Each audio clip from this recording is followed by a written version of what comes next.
Reviewin naman natin ngayon itong page at kahilingan nga po ng ating viewers na si Miss Marilo Abayan Mantal po pala.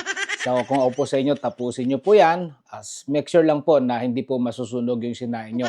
Napakaganda pong reviewin yung kanyang account dahil nga po siya po ay may 500 followers pa lamang. Ibig sabihin po, baguhang content creator, hindi pa masyado nagkakaroon ng mga restriction or violation. So, mas maganda pong maagapan po yan. At baka kahalintulad po yan ng inyong page, so mas better po, panoorin nyo nga po ito hanggang huli. So guys, dito pa lang sa kanyang pinaka-profile, makikita nyo po kagad dyan yung family picture niya.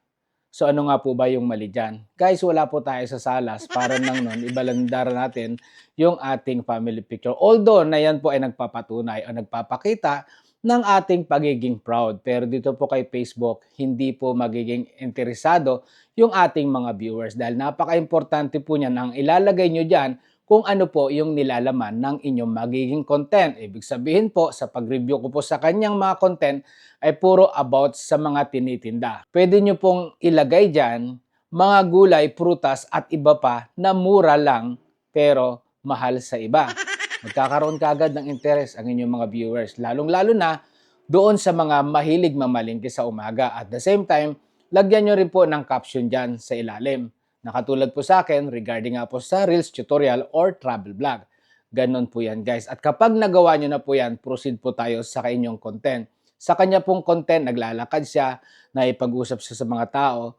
Yan po ay maganda kapag tayo po ay marami ng followers. Ibig sabihin, meron na tayong community na kahit anong gawin nating pagbablog, meron at merong manunood. Pero kung tayo po ay baguhan, suntok po yan sa buwan, napapanoorin po ang inyong mga video. Especially, no, kung wala po kayong nilalagay na thumbnail. Kung ano ibig sabihin niyang, pinapakita nyo po na yan. At iwasan nyo po na kapag kayo po ay naglalakad, tapos magulo po yung inyong camera, hindi po magkakaroon ng interest ang inyong mga viewers. Yan po ay advice lamang, hindi po ako si Perfecto dahil ang pangalan ko po ay Nutnut Palaboy.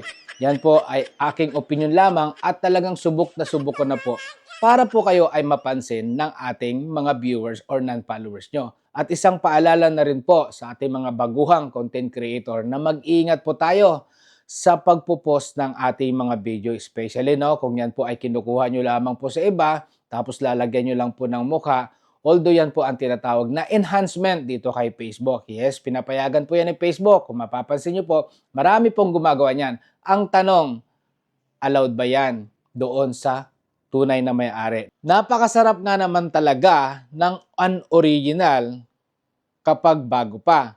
Lalong-lalo na kung inaaraw-araw mo yan. Lalo kung napapakinabangan mo. Pero mag-iingat ka lang dahil napakaliit lang po ng mundo para hindi ka makita nung original.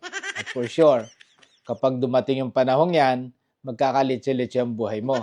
For sure, ramdam mo yan at relate ka dyan. So bumalik ka na lang dito kay Nutnut Palaboy. Dahil dito, pawang original lamang yung mga sasabihin ko sa'yo. Bye!